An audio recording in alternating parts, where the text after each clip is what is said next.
Venga, Federico. Hola, hola, buenas noches, ¿qué tal? ¿Cómo Don están? Federico, ¿cómo estás?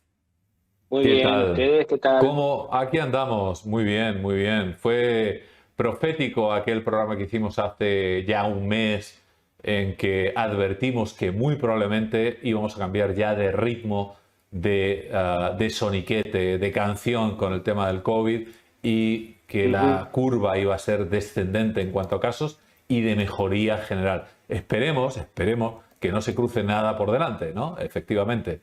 Pero realmente el cambio está siendo, te lo digo, Federico, para que lo sepas, espero que sea en Argentina lo mismo, espectacular. Es decir, está otra vez todo lleno, los restaurantes repletos. Bueno, realmente se está reactivando muchísimo la economía, la vida social. Ayer mismo u hoy permiten a la gente, un detalle, pero vamos, una tontería, entrar en el aeropuerto a los familiares, amigos, a recibir a los viajeros. Bueno, pequeños detalles que se van sumando uno detrás de otro.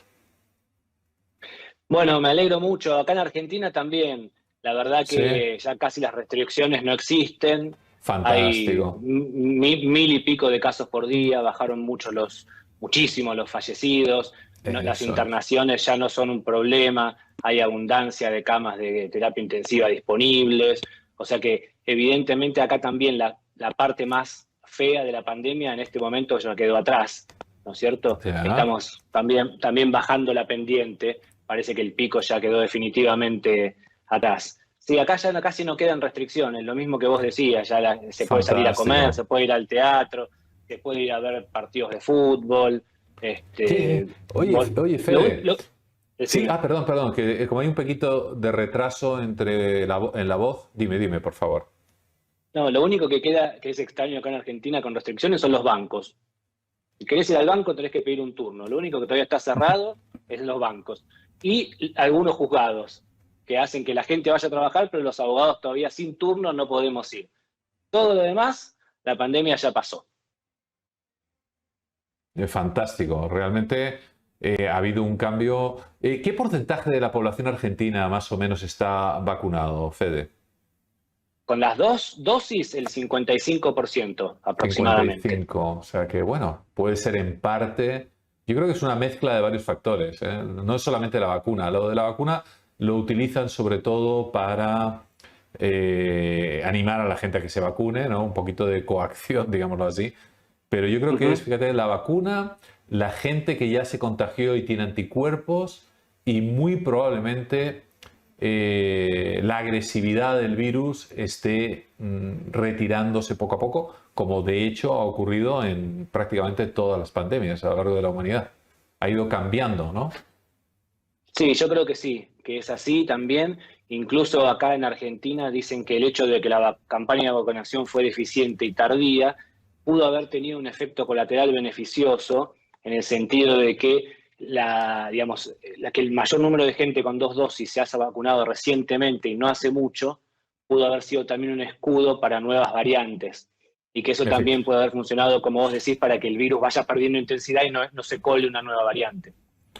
Oye, y aparte de esto, que es una noticia realmente muy favorable a nivel, por lo menos en Argentina, en España, en otros países también, Federico, ¿qué está pasando? ¿Qué ha pasado? ¿Qué se está destapando en Brasil con estos centenares de muertes, al parecer, con un fármaco experimental con el tema del COVID?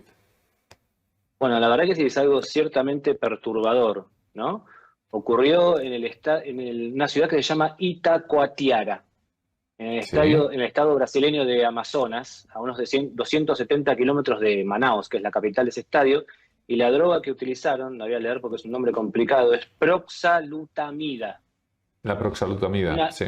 proxalutamida, sí, una droga Sí. experimental para tratamientos de cáncer y que aparentemente habría sido utilizada para enfermos de COVID, pero lo que es la cuestión es que absolutamente sin consentimiento por parte de las víctimas ni por parte de los familiares.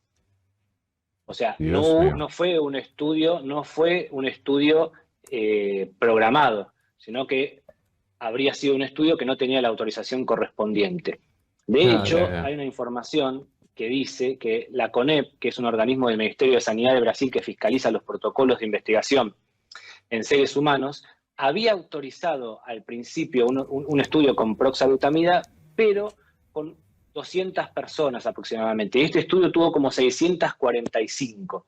O sea que ni siquiera eventualmente podrían agarrarse de esa anterior autorización. ¿Mm? La La verdad que la historia de cuestión la es muy medicina grave.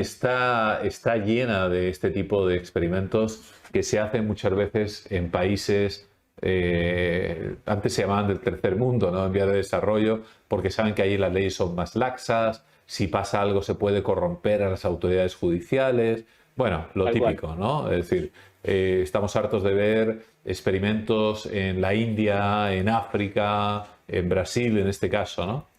Ujú. Y bueno, no sabemos realmente si, bueno, ahora habrá que, bueno, existir una investigación. Fíjate que justamente esta mañana estuve viendo aquel desastre en la India en los años 80, fíjate, en Bhopal, creo que fue el 87, en el que Ujú. un producto químico mató a varios miles de personas y hasta el día de hoy todavía están luchando con las indemnizaciones. Y fue el año 80 y tantos. O sea que imagínate. Bueno, yo intervine al principio de mi ejercicio profesional, años 2003, 2004, en unos casos Sí. con enfermos de hemofilia que se contagiaron de HIV y de hepatitis C por unos medicamentos que habían hecho una farmacéutica de nivel mundial utilizando plasma humano que estaba contaminado. Contaminado. Y Ah, cuando se supo que esas partidas estaban contaminadas, las enviaron a Asia y a Sudamérica. qué Yo hijos, tuve contacto, hijos de, sí, sí, hijos de. yo tuve contacto O con sea, gente que tenía sabían que estaban unos años más que yo y contaminadas después con el murieron. virus del VIH y para no perder el dinero las enviaron. Sí, Qué desgraciados. Qué desgraciados. tal cual así. O sea que la Qué industria desgraciado. farmacéutica tiene esas historias. Qué desgraciado. Oye, vamos a ver. eh, ¿Qué otras cosas estás advirtiendo ahora mismo en Sudamérica? Vamos a ver, No quería tengo ninguna. hacer un recuento de una cuestión. Vieron que siempre que cuando hablamos, a mí me llama la atención, y que está ustedes también, No tengo que una. los argentinos como los españoles nos quejamos de las mismas cosas. ¿Vieron? Ah, O sea, sí, tenemos como una sensación de que los sí, políticos sí, hacen lo mismo en un lado y en otro, sí. ¿no? Entonces yo me puse a buscar, ¿Qué similitudes hay, Federico, entre bueno, yo Argentina y España? me puse a buscar algunos acontecimientos recientes, ¿no? Sabemos que Sí, las sí. similitudes de Argentina y España vienen desde la época de la que ustedes estaban hablando antes de que yo saliera al aire, ¿no? Pero acontecimientos recientes, a ver, ¿por qué nos quejamos de lo mismo? Entonces, me voy a remontar primero al año 2007, en un suceso que pasó en Argentina. Agosto del año 2007, el presidente venezolano Hugo Chávez iba a venir de visita a la Argentina para hacer unos acuerdos de intercambio de petróleo por compra de bonos argentinos. Unos días antes de que llegara el presidente venezolano, el 4 de agosto del 2007, a las 2:40 de la madrugada exactamente, aterrizó en el aeroparque metropolitano Jorge Newbery de la ciudad de Buenos Aires un avión que provenía de Caracas, un avión en un vuelo privado, ¿no? Que traía funcionarios argentinos y funcionarios venezolanos. El personaje en cuestión, digamos, es un señor que se llama Guido Antonini Wilson, un empresario Mm, venezolano ligado al poder chavista, que venía en ese vuelo, era un hombre dedicado a los negocios digamos, relacionados con la energía y también había participado en política. Pero ¿qué pasó? Ese avión llegó a la madrugada, ¿no? Cuando llega un avión a la madrugada, la Policía de Seguridad Aeroportuaria hace las revisiones que son de rutina. Y a este señor, vaya casualidad, le encontraron en su valija la friolera de $800.000 en efectivo, que por supuesto no había declarado. Obviamente se armó un revuelo, le decomisaron los $800.000 a este señor y en Argentina se discutía si era una infracción aduanera o un delito, ¿no es cierto? Entonces, digamos, después se supo que en ese vuelo también venía un señor que se llamaba Claudio Uberti, que tenía un cargo, si se quiere, menor en la administración argentina, pero que en realidad era el encargado en forma paralela de los negocios de la época con Venezuela, una suerte de embajada paralela. ya, Entonces, ya, ya. con este señor Antonini Wilson le dijeron, pero la valija esta era de Uberti y se la quisieron poner a usted. Antonini Wilson dijo, la valija era para la campaña presidencial. Yo supuse que era de Uberti. Él me dijo que la manejaba el presidente. Yo me baso en lo que Uberti me dijo en Miami cuando me envió saludos de parte del entonces presidente Néstor Kirchner. Recordemos que en ese momento, o sea, el dinero entonces era venezolano, ¿correcto? ahí está. Después se terminó demostrando en la justicia de los Estados Unidos, porque a los 2 días de que lo encontraron con la valija, este señor, Antonio Wilson, se fue a Uruguay. Cuando se fue a Uruguay, después se fue a Miami y en Miami quedó detenido. Cuando queda detenido en Miami, ofrece colaborar con el FBI a cambio de información. En ese momento, el FBI detiene a 3 ciudadanos venezolanos y un uruguayo acusados de ser agentes venezolanos en Estados Unidos. Estaban presionando a Antonini Wilson para que no se conociera el origen de la maleta, del dinero decomisado en Argentina. Los fiscales federales que actuaron en Estados Unidos tienen pruebas de que hubo una connivencia entre el Estado argentino y el Estado venezolano para que no se supiera el origen de esos fondos. Y la justicia de de Estados Unidos terminó probando que esos fondos provenían de PDVSA, acuérdense de esto, PDVSA es Petróleos de Venezuela, la compañía estatal de petróleos de Venezuela, y que estaban destinados para la campaña en ese entonces la candidata Cristina Kirchner en Argentina. Esa fue la historia que ocurrió acá en el 2007 y que... ¿Qué redes, eh? Ahí la vemos a María Luján del Puc, que fue la agente de la policía que secuestró el dinero, que vaya uno a saber cómo sucedió, ¿no? ¿Qué engranaje no funcionó que esta chica actuó de forma honesta, ¿no? Muy bien, porque obviamente la idea, me imagino que este hombre traía con semejante ligereza una valija llena de $800.000 porque le habrían dicho que no iba a tener ningún inconveniente, ¿no? Aparte era dinero sucio de gobierno a gobierno para el financiamiento de una campaña electoral. Pues fíjate que aquí hemos tenido también esos vuelos nocturnos, ¿no? Federico, con también algunas autoridades venezolanas, unos encuentros supuestamente en territorio internacional, pero que realmente era español. Bueno, unos líos. Bueno. Eso que estás contando, fíjate, has acertado al pleno, ¿eh? Es una similitud, es cosa de cambiar unos nombres. Pero fíjate que el país, uno de ellos es el mismo, que es Venezuela, y claro, nos preguntamos, la gente que trabajamos, en el fondo, el dinero de esa maleta proviene seguramente de gente como, en el fondo, también como tú y como yo. Aunque sean empresarios venezolanos, al final lo han sacado de gente del pueblo, o sea, esto está más claro que el agua. O sea, ese dinero es de... Claro. Por supuesto. Y ahora lo voy a contar con un episodio que va a cerrar con lo que vos estás diciendo. Hace unos días, detuvieron de vuelta en España a un señor conocido como el Pollo Carvajal. Sí, sí, es cierto. Es cierto. ¿Quién fue el Pollo Carvajal? Aparentemente todo el mundo sabía en España dónde estaba y finalmente las autoridades, la poli americana, es la que le pilló. La DEA. El Pollo Carvajal era el director de inteligencia de la Venezuela chavista. Era el director de inteligencia de la Venezuela chavista, un hombre con muchos lazos con la política chavista. Incluso hasta cuando Chávez muere y asume Maduro, que volvió a ser director de inteligencia para ayudar a Maduro en la transición.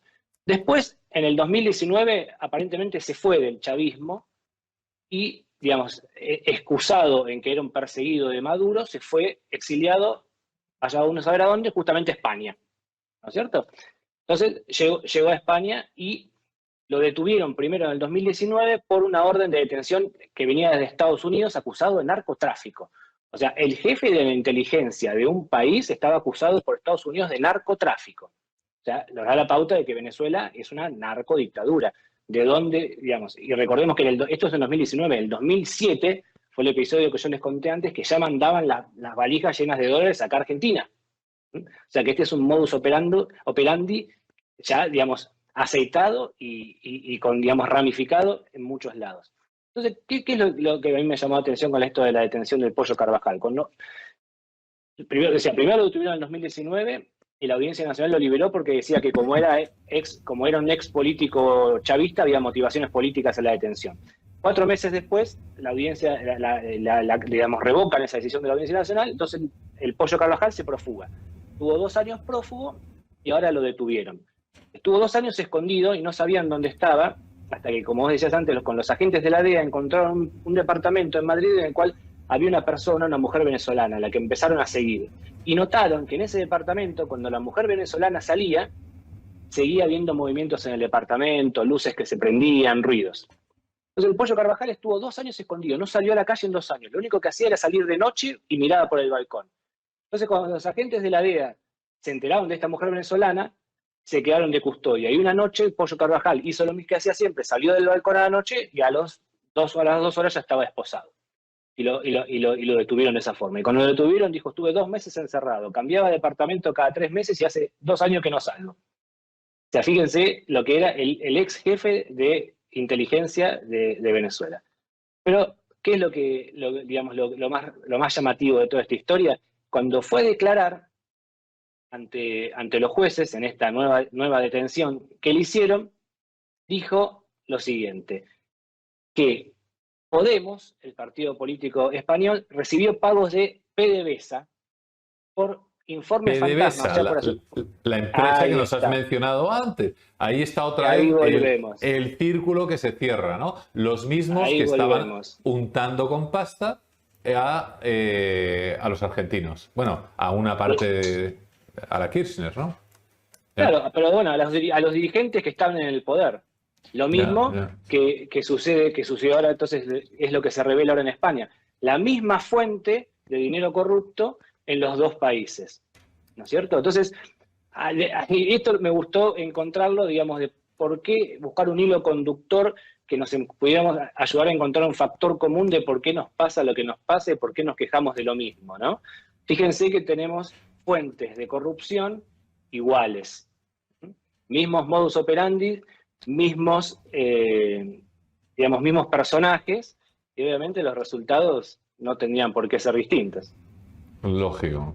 No, la verdad que fíjate que al final en la historia son como esas películas que empiezan con unos protagonistas, entran otros y al final, de una manera u otra, acaban todos confluyendo en algún sitio. Si es que en el fondo son los mismos.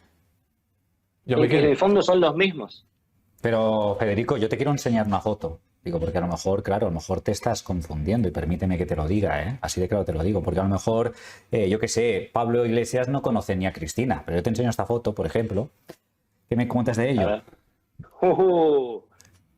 Vieron que dice que, yo no sé cuántas palabras dije, pero una imagen vale más que 1000 palabras, ¿no? Ya está. Ahí está, Pablo Iglesias, Cristina Kirchner. Esa foto yo creo que es en Argentina. Me parece que Pablo Iglesias en un momento la vino a visitar a Cristina Kirchner al Calafate, acá en Santa Cruz. Pero ahí está el chavismo argentino y el chavismo venezolano juntos. Cristina Kirchner era la que recibía las valijas que trajo Antonini Wilson en 2007, y Pablo Iglesias es el líder de Podemos, que el Pollo Carvajal dijo ahora que le pagaban plata de la misma fuente por auditorías inexistentes, también de PDVSA. Son lo mismo. Todo eso presuntamente, porque también tengo esta otra foto, presuntamente aquí se conocen, ¿no? ¿Quiénes son? Bueno, el que ustedes no conocen es Axel Kicillof, que es el más bajito, ¿no? La foto es el actual gobernador de la provincia de Buenos Aires, fue ex ministro de Economía durante el gobierno de la expresidenta Cristina Kirchner, probablemente el peor ministro de Economía de la historia de la Argentina.